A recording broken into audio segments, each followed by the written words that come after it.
மோட்சத்தை அடைஞ்சான்னு சொல்லி விருத்ராசுரனுடைய சரித்திரம் சொல்லி சித்திரகேதுவனுடைய சரித்திரம் சொல்லி இந்த அசுரர்களுக்கும் தேவர்களுக்கும் பொழுது முடிஞ்சால் சண்டை வரும். எப்போதும் பகவான் தேவர்கள் பக்கம் இருப்பான்னு உடனே இந்த ராஜா பரீட்சித்து கேட்கலாம். அப்போ பகவானுக்கு அசுரர்களை பிடிக்காதான், தேவர்களை தான் பிடிக்குமா? பகவானுக்கு முதல்ல பிடிச்சது பிடிக்காதுங்கிறதே கிடையாது. பகவான் ஒரு கண்ணாடி மாதிரி, பூமி மாதிரி. ஒரு கண்ணாடி முன்னாடி நாம் நின்னோம்னா என்ன நிற்கிறதோ அதை கண்ணாடி காமிக்கிறது. ஒருத்தர் நன்னா அலங்காரம் பண்ணிட்டு கண்ணாடி முன்னாடி நின்னா அழகாக அவரை காமிக்கிறது. ஒருத்தர் ட்ரெஸ் பண்ணிக்காம நின்னா விலட்சணமாக காமிக்கிறது. அழகில்லாமல் காமிச்சதுன்னா அந்த கண்ணாடியை பார்த்து அயோக்கிய பைய கண்ணாடி, அவனை மட்டும் அழகாக காமிக்கிற, ஏன்னா நீ அழகாக காமிக்கலன்னு யாராவது சொல்லலாமா? பூமியில் ஒரு விதை போடுறோம், வேம்பு கரும்பு ரெண்டையும் போடுறோம். ரெண்டும் பூமியால் தான் வளர்றது.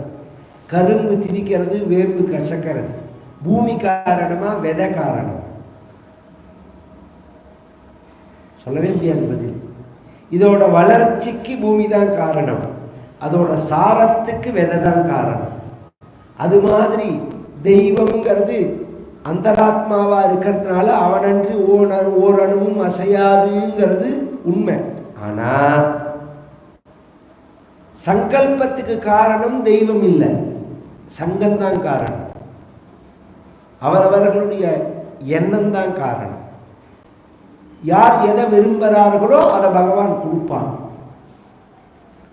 பகவானுக்கு பகவான்கிட்ட பக்தி பண்ணினா பக்திக்கு பண்ணவாளுக்கு கிருபை பண்ணுவான். புண்ணியம் பண்ணினா புண்ணியத்துக்கு பலன் பண்ணுவான். பாபம் பண்ணினா பாபத்துக்கு தண்டனை கொடுப்பான். பகவானை பூஜை பண்ணி நாம் பிரார்த்திக்கிறத பகவான் கொடுக்கறது உண்மைங்கிறதுனால தான் அயோக்கிய பயலும் பதவிக்கு வருது. இல்லைன்னா பதவிக்கு எப்படி வர முடியும்? ஏன்னா அவன் ஒரு பூஜை பண்ணுறான், அவன் ஒரு பிரார்த்தனை பண்ணுறான். ராவணன் வந்திருக்கான், கும்பகர்ணன் வந்திருக்கான், சிசுபாலன் வந்திருக்கான், சூரபத்மன் வந்திருக்கான். ஏன்னா இவெல்லாம் தபஸ் பண்ணுறா, அந்த தபஸுக்கு பலன் கொடுக்குறான் பகவான். அப்படிங்கிறது தான் உண்மை. அப்புறம் அவன் அழிஞ்சு போனான்னா அவனோட அயோக்கியத்தை அவனை அழிக்கிறான். இந்த விஷயம் பகவான் நடுநிலையாக உள்ளவர். இவனை பிடிக்கும் இவனை பிடிக்காதுன்னு பகவானுக்கு கிடையாது. எல்லா பிரிவிலையும் பகவானுக்கு பக்தர்கள் உண்டு. அசுரனில் உண்டு, ராட்சசனில் உண்டு, பைசாச்சரில் உண்டு, மிருகத்தில் உண்டு, மனிதர்களில் உண்டு, சண்டாளனில் உண்டு, பறவைகளில் உண்டு. எல்லாத்துலேயும் பகவானுக்கு பக்தர்கள் உண்டு. திரு எறும்பூர் கேள்விப்பட்டிருக்கல? திரு எறும்பூர், எறும்பு பூஜை பண்ண ஊர் அது.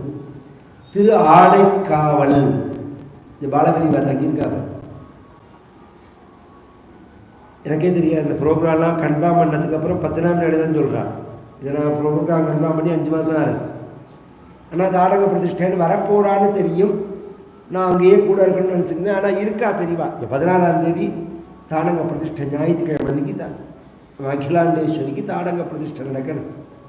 திரு யானை பூஜை பண்ண கோவில், பரமேஸ்வரனை யானை பூஜை பண்ண கோவில். மயில் பூஜை பண்ண கோவில் தான் மயிலாப்பூருங்கிறது. நண்டு பூஜை பண்ண கோவில் தான் திருவிசநல்லூருங்கிறது. கர்க்கடகேஸ்வரர்னு பேர். அது மாதிரி பாம்பு பூஜை பண்ணினது, பசு பூஜை பண்ணினது, இப்படி இல்லாமல் சொல்கிறேன். நான் மனிதர்களில் சாதாரண மனிதர்கள் பூஜை பண்ணது, சண்டாளன் பூஜை பண்ணினது, கண்ணப்ப நாயனார் பூஜை பண்ணார். சன்னதியில் காளஹஸ்தியில் போய் பார்த்தா பரமேஸ்வரனோட கண்ணப்ப நாயனார் நிற்பார் பக்கத்தில். உள்ள, வெளியில் இல்லை. பொதுவாக எல்லா இடத்துலையும் எப்படி இருப்பான்னா, ஆஞ்சநேயரோ பிரகலாதனோ பார்த்தேன்னா பெருமாள் இருப்பார், தனியாக இவர் இருப்பார். அங்கே அப்படியே கிடையாது. பக்கத்தில் கண்ணப்பன் நிற்பான்.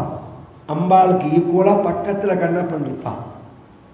அவர் பூஜை பண்ணாருங்கிறத காமிக்கிறதுக்கு தானே. அதனால் எல்லாருக்கும் பகவான் கிருபை பண்ணுவான். அசுர குழந்தையான பிரகலாதனுக்காக பகவான் ஒரு அவதாரமே பண்ணியிருக்கார். நீ அசுரர்களை பிடிக்காதான்னு சொல்கிறையே, நான் அவர் அந்த சரித்திரம் சொல்கிறேன்னு பிரகலாத சரித்திரம் சொல்கிறார். இதை யார் சொன்னார்னா தர்மபுத்திரருக்கு நாரதர் சொன்னார்னு இந்த கதை ஆரம்பிக்கிறது. இந்த பாகவதத்தில் நாரதரை சொன்னாருங்கிறது 2 கதை. பல கதைகள் பல பேர் சொன்னாலும் வரும். நாரதர் சொன்னாருங்கிறது 2 கதை. ஒன்று துருவனோட கதை, இன்னொன்று பிரகலாதனோட கதை. ஏன் அப்படின்னா இந்த 2 பேரும் நாரதர் பக்தா. தன் சிஷ்யனை பற்றி தன் குருநாதரே சொல்றார். பொதுவாக சம்பிரதாயத்தில் சிஷ்யனையும் புத்திரனையும் நேர கொண்டாடக்கூடாதுன்னு இருக்கு சாஸ்திரங்களில். கொண்டாடணுமானா நேர கொண்டாடக்கூடாது, ஆனால் கொண்டாடுறார். ஹிரண்யாட்சனை வதம் பண்ணின கோபத்தினால ஹிரண்யகசிபு பகவானை குறித்து தபஸ் பண்ணி, பிரம்மாவை குறித்து தபஸ் பண்ணி, அனந்தமான எல்லையற்றதான வரன்களை வாங்கின்னு வந்து இந்த பூமியில் யுகானாம் ஏகசப்ததிஹி அப்படின்னு 71 சதுர்யுகம் இவன் ராஜாவாக இருந்தான் அப்படின்னு இருக்கு. இதெல்லாம் ரொம்ப ஆராய்ச்சி பண்ணுறதா நினச்சின்னு பேசலாம் நிறையா பேர். 71 யுகம் இவன் ராஜாவாக இருந்தான்னா, அப்போ பிரகலாதனுக்கு 4 வயசுன்னா, இவன் தவம் பண்ண போன சமயத்தில் பிரகலாதன் கர்ப்பத்தில் இருந்தான்னா, இந்த 71 சதுர்யுகம் எப்படி இருக்கும், 4 வயசு எப்படி இருக்கும்? ஒரு சின்ன கணக்கு சொல்கிறேன். இந்த கரு உருவாக்குறாலும் எக்கில் அந்த செம்மெடுத்து போட்டு கரு உருவாக்குற பற்றியில் இதை அந்த சிஸ்டம் தெரிஞ்சவாளுக்கு நான் சொல்ல தெரியும். அதை எடுத்து ஃப்ரீசரில் வச்சுடுவாங்க. ஃப்ரீசரில் வச்சுட்டு ஏகப்பட்டதை வச்சுடுவா. ஒன்று எடுத்து யூஸ் பண்ணுறான்னு வச்சுக்கோங்க. இப்போ ஒரு எக்கையும் ஒரு அணுவையும் சேர்த்து வச்சுடுறா. சேர்த்துட்டு தான் வயத்தில் கொண்டு வைக்கிறது. கவனித்து கேட்கணும் நான் சொல்கிறது. இதையும் அதையும் சேர்க்கறது தான் கர்ப்பதாரணங்கிறது. அதுக்கப்புறம் 1 வருஷம் அல்லது 10 வருஷம் கழித்து அதை இழுத்து கர்ப்பத்துக்குள்ளே வச்சப்புறம்தான் அது வளர்ச்சி அடையும். ஆனால் சேர்ந்தது 20 வருஷம் முன்னாடி. அப்போ அந்த அணுவுக்கு வயசு என்ன சொல்லுங்க, அதாவது சொல்லுங்க. அந்த குழந்தைக்கு வயசு என்ன? இதெல்லாம் ரொம்ப புத்திசாலித்தனமாக நினச்சி.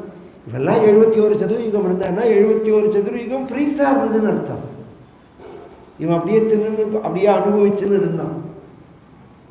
அப்படியே எல்லாத்தையும் நிசப்தமாக பண்ணிவிட்டான்.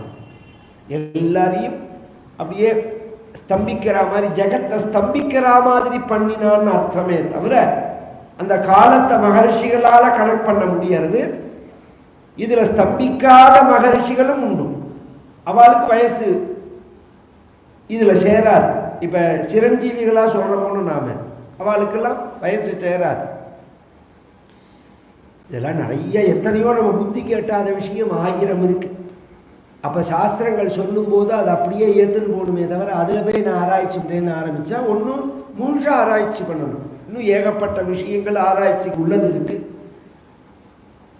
சதகம் சதம் பவந்தி சதாயு புருஷான்னு ஒரு இடத்துல சொல்கிறது 100 வயசு தாங்கிறது. 100 வயசு தான் ஒரு இடத்துல சொல்லியிருக்குன்னா எப்படி ஒருத்தர் ஆயிரக்கணக்கான வருஷம் இருக்க முடியும்னா சகஸ்திர வருஷம் அப்படின்னு வேதமே இன்னொரு இடத்துல சொல்கிறது. நேற்று இதெல்லாம் சொன்ன மாதிரி வருஷங்கிறது எத்தனை நாள் கணக்கு இதெல்லாம் இருக்கணும். நமக்கு புரியல, ஆனால் புரிஞ்சுக்கணும். புரிஞ்சுக்காததுக்கு முன்னாடி இதுதானே நாம் தீர்மானம் பண்ண முடியல, தீர்மானத்துக்கு வர முடியாத நிலையில் இருக்கு.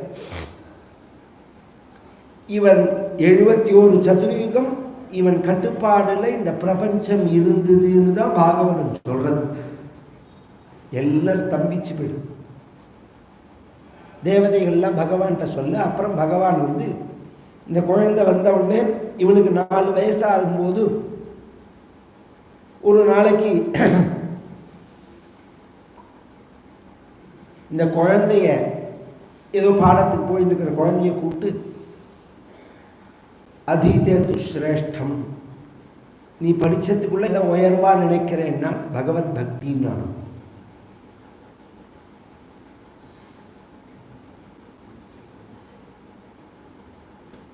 உன் குரு உனக்கு என்ன சொல்லி கொடுத்துருக்காருன்னு கேட்டா, குரு சொல்லி கொடுத்ததுக்குள்ள எதோ உயர்வான்னு நினைக்கிறேன்னா, முதல்ல பக்தின்னு விட்டா, இப்போ 2வது தடவை கேட்டதுனால அந்த பக்தியை 9 வகையாக சொன்னான்.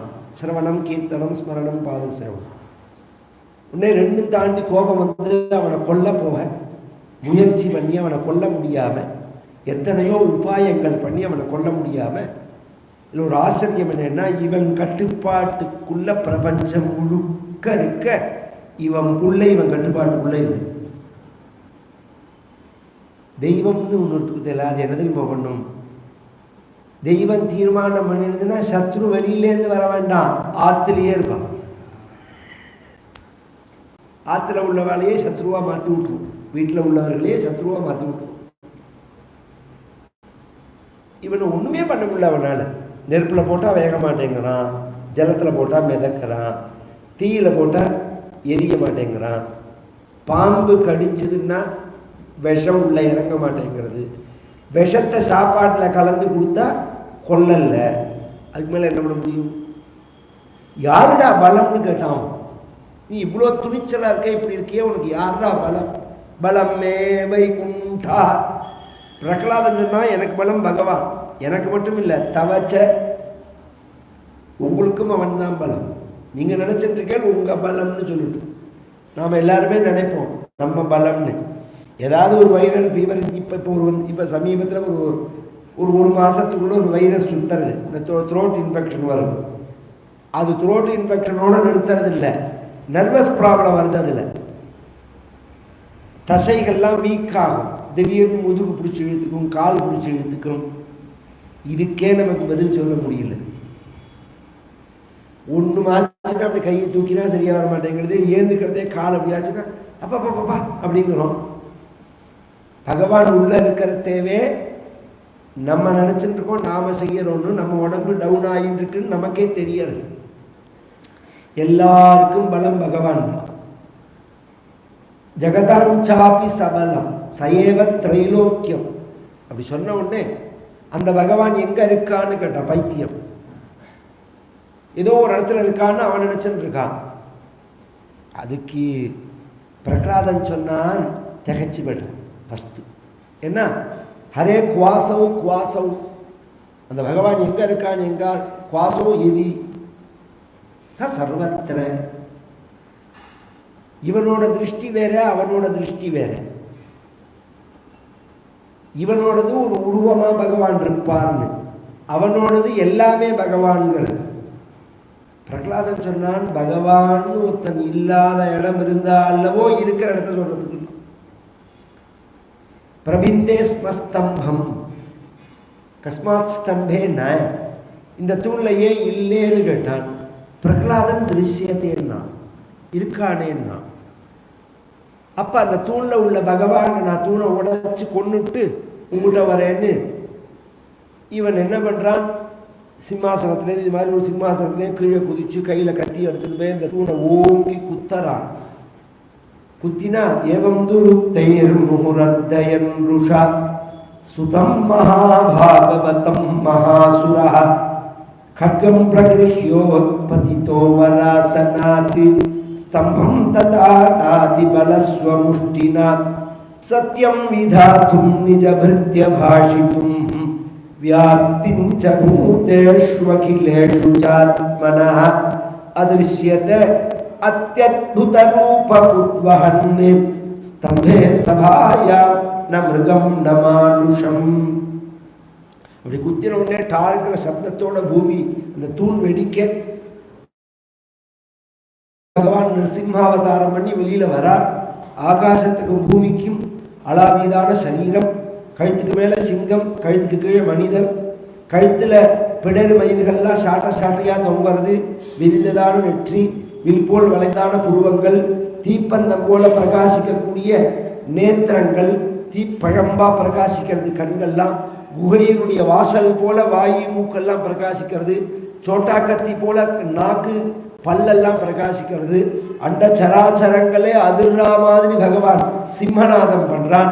கழுத்துக்கு கீழே மனித உருவம், ஆயிரக்கணக்கான கைகள், ஆயிரக்கணக்கான கைகள்லையும் ஆயுதங்கள் போக நகங்கள், குறுகிய இடுப்பு, திவ்ய பீதாம்பரம் வெளியில் வர இதை பார்த்துட்டு பிராயணமேவம் ஹரினோரும் ஆயினா, என்னை கொல்றதுக்கு நான் கேட்காத வரன்ல கேட்ட வரன்ல மாட்டிக்காம வந்துட்டான் பகவான். இவன் மேலே விழுந்தான், பகவான் பிடிச்சி அவனை கட்டி அணைச்சு, இந்த பூனை எலியை பிடிச்சி விளையாடும் பார்த்துருக்கல யாராவது, இந்த காலை அப்படி முன்னாடி வச்சுட்டு எலி குஞ்சா இருந்தால் அது இப்படி விட்டுவிட்டு இப்படி போகும், கொஞ்சம் விட்டுவிட்டு படாரு பிடிச்சிக்கவும், திருப்பி விட்டுவிட்டு படாரு பிடிச்சிக்கவும். அது மாதிரி கொஞ்சம் நேரம் இவனோட விளையாட்டுவிட்டு சந்தியா காலத்தில் நிலப்படியில் மடி மேலே வச்சுட்டு நகத்தினால அவனுடைய உடம்பை கிழித்து மாலையாக பகவான் போட்டுக்க. அசுரர்கள்லாம் வர அவர்களெல்லாம் பகவான் வதம் பண்ண. அண்டச்சராச்சரங்களே பகவானுடைய கோபத்தை கண்டு நடுங்க. மகாலட்சுமியை தேவர்கள் ஐஸ்வர மகாலட்சுமியே பகவானை பார்த்து பயப்பட, எல்லாரும் ஸ்தோத்திரம் பண்ணியும் பகவானுடைய கோபம் தனியாத போது பிரம்மா சொன்னார், நீ ஸ்தோத்திரம் பண்ணுன்னு பிரகலாதனை சொல்ல. பிரகலாதன் கிட்டக்க வந்த உடனேவே பகவான் சாந்தமாகி பிரகலாதனை கட்டி அணைச்சி தூக்கி மடியில் உட்காத்தி வச்சு நாக்குனால நக்கி கொஞ்சி இப்படி நிமிர்ந்து பார்த்தான். பிரகலாதன் அத்தனை பேர் நடுங்கின்று நிற்கிறார். கிட்டக்க வரத்துக்கு பயந்துன்னு மகாலட்சுமியே எட்டி நிற்கிறார். இப்படி தன்னை மடியில் வச்சுன்னு கொஞ்ச நேரத்தை பார்க்கும்போது இதுதான் பக்த வாத்சல்யமான்னு நினச்சான். கருணைன்னு சொல்லுவாளே, அது இதுதானா? இந்த கருணைக்கு நான் தகுதியானவனான்னு கேட்டான். தகுதியில உயர்ந்தவர்கள்லாம் நிற்கிறார்கள். பிரம்மாலய சுரகணா முனயோத சித்தாக சத்வைகதானமதயோ வஜசாம் பிரவாகைஹி நாராதிதும் புருகுணைஹி அதுனாபி பிப்ருஹு கிம் தோஷ்டுமர்ஹசி சமே ஹரிக்ரஜாதே. ஸ்தோத்திரம் பண்ணி 42 ஸ்லோகம் கொட்டுட்டான். ஆச்சரியமான ஸ்தோத்திரம் பிரகலாதனோடது. என்ன இந்த காற்றிலேருந்து நீ தான் கையை பிடிச்சி தூக்கி விடணும். இந்த பாணிகிரகணம்னு சொல்லுவாங்க. இதை முதல்ல சொன்னது பிரகலாதன் தான். அதனால தான் ஆச்சாரியார் நிருசிம்ம ஸ்தோத்திரம் பண்ணும்போது லக்ஷ்மி நிருசிம்ம மமதேகி கராவலம்பம் அப்படிங்கிறார். என் கையை பிடிச்சிக்கோ பிரபு, என்னை கையை பிடிச்சி தூக்கி விடு அப்படின்னு பிரார்த்திக்கிறார். பிரகலாதனுக்கு பகவான் லக்ஷ்மி நரசிம்மமாக தரிசனம் கொடுத்து அனுகிரகம் பண்ண, எங்கள் அப்பாவும் நல்ல கதியை அடையணும்னு பிரகலாதன் கேட்டான். நான் என்னத்துக்கு உங்கள் அப்பாவுக்கு நல்ல கதி கொடுக்கணும்? நீ எப்போ நல்லவனா இந்த குடும்பத்தில் பிறந்து பாகவதோத்தமனா பகவன் நாமாவை சொன்னையோ அப்பயே உங்கள் அப்பாவுக்கு வைகுண்டத்தில் சீட்டு போட்டாச்சுன்னு. உங்கள் அப்பாவுக்கு மட்டும் இல்லை, திருசப்தபிப்பிதா பூதா 21 தலைமுறை. இது பாகவதம் சொல்றது. ஆனால் பின்னாடி வந்த அத்தனை பேருன்னு சொன்னால் ஒத்தன் பகவன் நாமா சொன்னான்னா எத்தனை பேர் கரையேறுவான்னால் 1 கோடி பேர் கரையேறுவான்னால். கோட்டிக்குள்ளா முத்தாரே கோட்டிக்குள்ளா முத்தார பண்டரி கோட்டிக்குள்ளா முத்தார பண்டரி நாமாச்சா பஜ பஜ பஜ ஹரி நாமாச்சா பஜ. பகவான் நாமாவை சொல்லுங்கோ, கோட்டி குலத்தை உத்தாரணம் பண்ணுவான் பகவான். ಕಲಿಯುಗದಲ್ಲಿ ಹರಿನಾಮಮೇ ನೆನೆದರೆ ಕುಲಕೋಟಿಗಳು ಉದ್ಧರಿಸುವತ್ತು. புரந்தரதாசன் சொல்றான், கோட்டிக்குள்ள உத்தாரணமாக இப்படி எல்லாரும் சொல்லியிருக்கா. பகவான் லட்சுமி நரசிம்மானுகிரகம் பண்ணினார்ங்கிற சரித்திரம். நாளைய தினம் பாராயணத்தில் அமிர்தமதனம், மகாலட்சுமி கல்யாணம், தன்வந்திரி அவதாரம், மோகனாவதாரம், வாமனாவதாரம், திரிவிக்ரமாவதாரம், மத்ஸ்யாவதாரம், அம்பரீஷ சரித்திரம், ராமாவதாரம், கிருஷ்ணாவதாரம் எல்லாம் நாளைக்கு. பிரவச்சனத்தில் மகாலட்சுமி கல்யாணம் வாமனாவதாரம் பரியந்தம் இருக்கும். நாளன்னைக்கு ருக்மிணி கல்யாணம் பாராயணத்தில். அதுக்கு அடுத்த நாள் ஏகாதச ஸ்கந்தம் திங்கக்கிழமை அன்னைக்கு சப்தாக பூர்த்தி. இன்னும் ஒரு 4 நாள் இருக்குது பாராயண ரீதியாக. பிரவச்சனமும் 4 நாள் இருக்குது. செவ்வாய்க்கிழமை அன்னைக்கு தான் சோமநாத்தில் அபிஷேகம் பகவானுக்கு. புதன்கிழமை அன்னைக்கு நாகேஸ்வரத்தில், வியாழக்கிழமை அன்னைக்கு துவாரகையில் உள்ள யாத்திரையை முடிச்சுட்டு அவர்கள் கிளம்புற வழியை பார்க்கணும். இந்த வெள்ளிக்கிழமை கார்த்தால் ஒரு 6-7 மணி பரிந்தம் தான் இங்கே இருக்கலாம். 9 மணி செக் அவுட் போட்டிருக்கா தெரியல, அது பரிந்தம் தான் இங்கே இருக்கலாம். அது பரிந்தம் தான் நான் சொல்கிறது 21ஆம் தேதி அது பரிந்தம் தான் இருக்கும். அதெல்லாம் மேலே விவரங்கள் வர காலத்தில் சொல்கிறேன். ஃபுட்டோ இதுவோ என்ன பண்ணணுங்கிறதெல்லாம். இந்த சத்சங்கத்தை எல்லாரும் உபயோகப்படுத்தின்னு பகவானுடைய கிருபையை அடையணும். பலான் ஸ்வகீயான் தவசன் நிதானே திவ்யான்னதானாத் பரிபாலயத்பிஹி சதா படத்பிஷ்ச புராணரத்னம் சம்சேவிதாயாஸ்து நமோ ஹரே தே.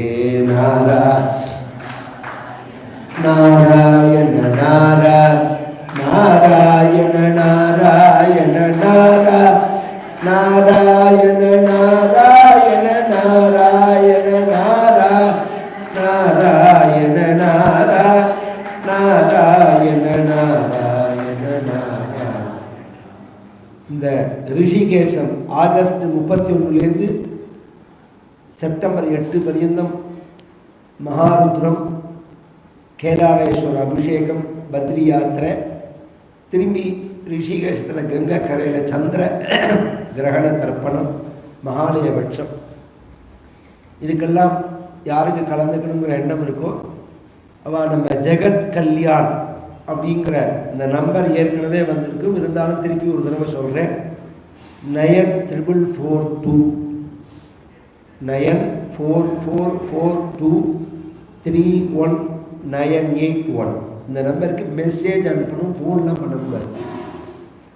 நாங்கள் அது கன்ஃபார்ம் பண்ணப்பறம் உங்களுக்கு திருப்பி பதில் மெசேஜ் அனுப்புவோம். கோபிகா ஜீவனஸ்மரணம் ஆஞ்சநேய.